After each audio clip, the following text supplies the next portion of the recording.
Hi, Assalamualaikum everyone. My name is Njamu and I am from MCA 1171B.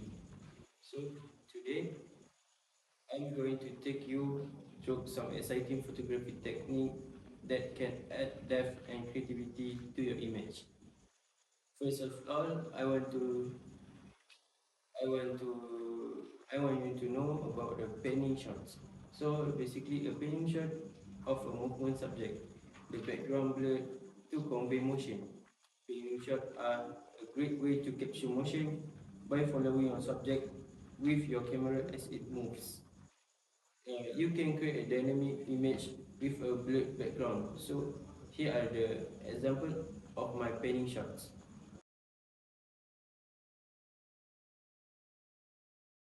The second one, the second one is depth of field. So depth of field is a demonstration of a shallow depth of field with a focused subject against a blurred background. And then a deep depth of field with everything in focus. Depth of field allow you to control what's in your focus in your photo. A shallow depth of field can isolate your subject with a deep depth of field can keep everything sharp. So here are my example of depth of field.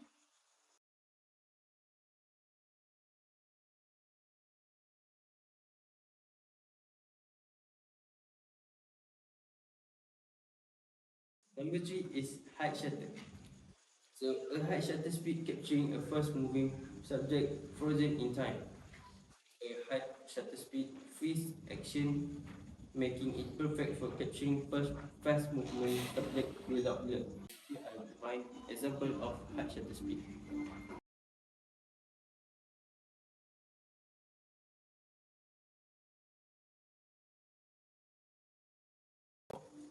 Number four is low shutter. A low shutter speed capturing a flowing steam. The water appearing smooth and silky.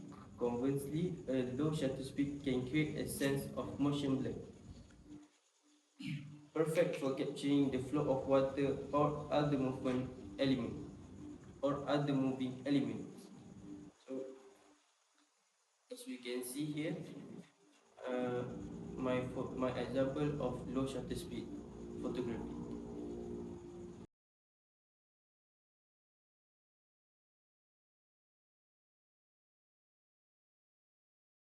Go to number five.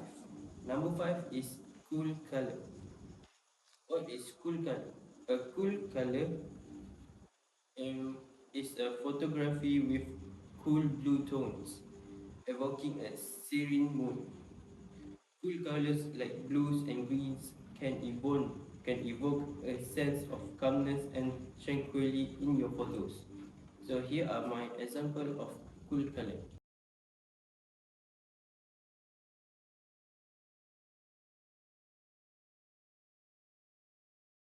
We go to number six. Number six is warm color.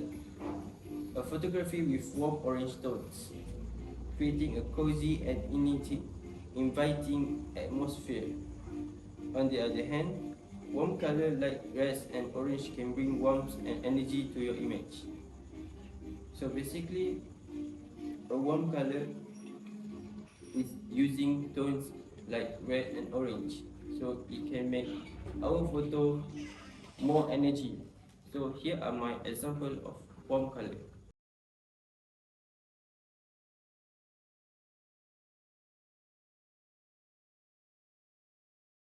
Number seven.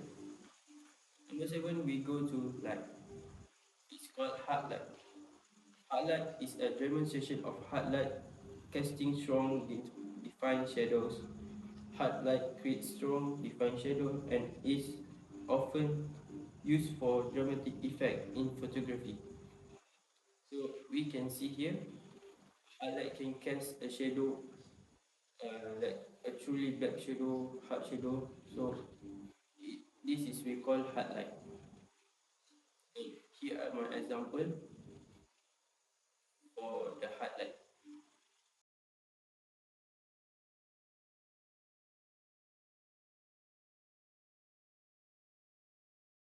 We go to number 8. 8. Soft light. Soft light is a demonstration of soft light casting gentle diffuse shadow. Soft light, on the other hand, create gentle diffuse shadows, resulting in a softer, more flattering look. So here are my example of soft light.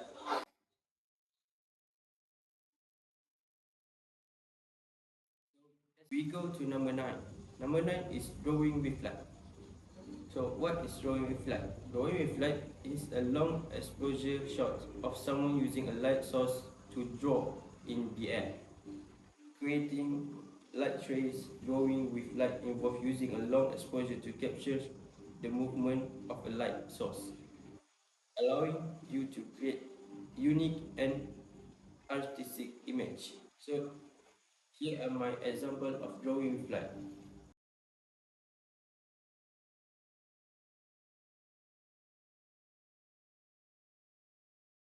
Let's go to number 10.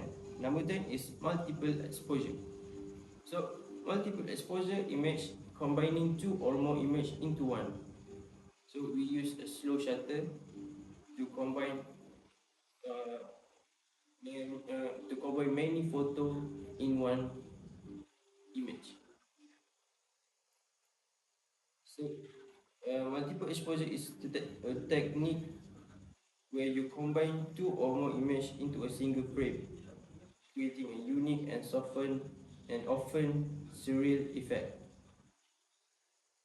So here are my example of multiple exposure photography.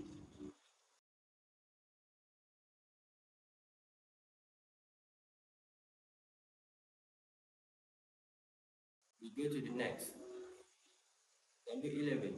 It is different ISO. A comparison of image taken at different ISO settings, showing the impact on image noise and exposure. ISO affect the sensitivity of camera sensors to light.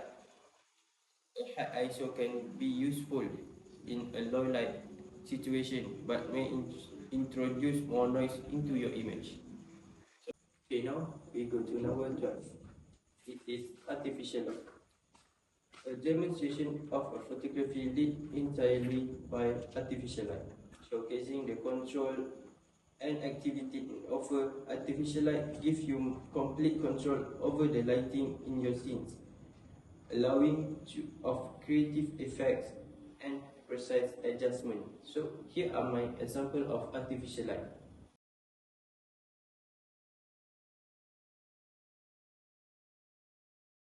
Okay, let's go to number 13. Creative artificial light. Same as the artificial light, but we made it more creative. Here are my example of creative artificial light. Okay, let's go to number 14. It is mixed light. So what is mixed light? A mixed light is a mix of natural and artificial light sources, demonstrating how they can complement each other. Mixing natural and artificial light sources can create interesting contrast and add depth to your image. So here are my example of mixed light.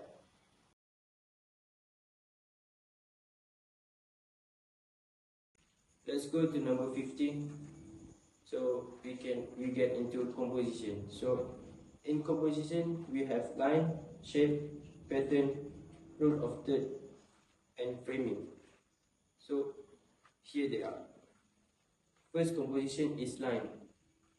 A photograph demonstrating the use of leading lines to draw a viewer's eyes through the image. Composition is the key in the photography. Leading lines can be used to guide the viewer's eyes through the image, creating a sense of depth and movement. So here are my example of leading line or line composition.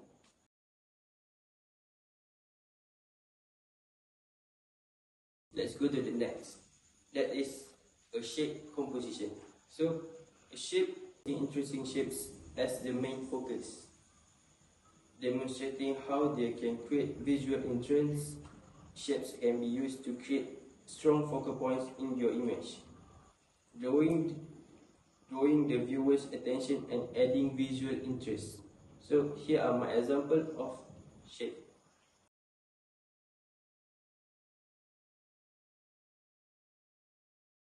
Let's go to the next, that is pattern.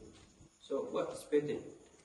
Pattern is a photograph highlighting repeating patterns, showing how they can create rhythm and harmony in an image. Pattern can add a sense of rhythm and harmony to your photos, creating visual influence and sculpture and structure. So here are my example of pattern photography. Pattern composition.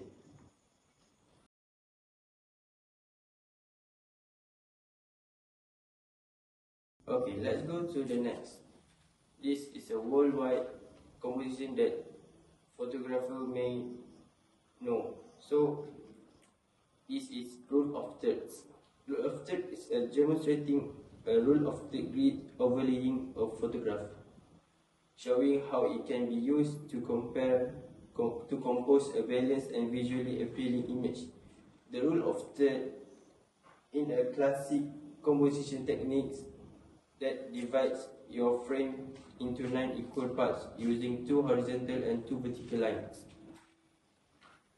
The point where these line interests are considered strong focal points for your composition. So here are my example of rule of third composition.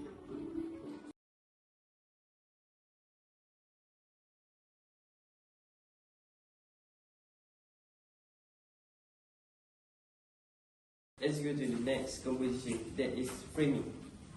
So framing is a photograph showcasing natural or man-made frames around the main subject, demonstrating how they can draw attention to the subject. Framing is another composition technique where you use elements within your scenes to frame your main subject, drawing the viewer's eyes toward it. So here are my example of framing.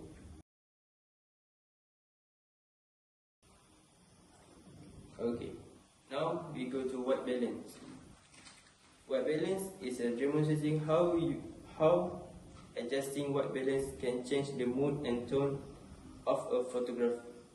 White balance can crucial for getting the colors in your photos just right.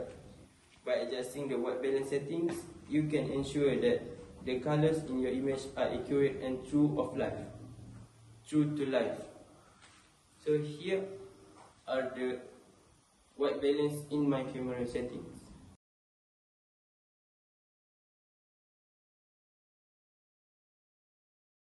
So that's all from me. Thank you for joining me in this journey through photography techniques. I hope you found these tips helpful and that they inspire you to explore new creative possibilities in your photography. I hope this script fits your presentation needs. Let me know if you like it.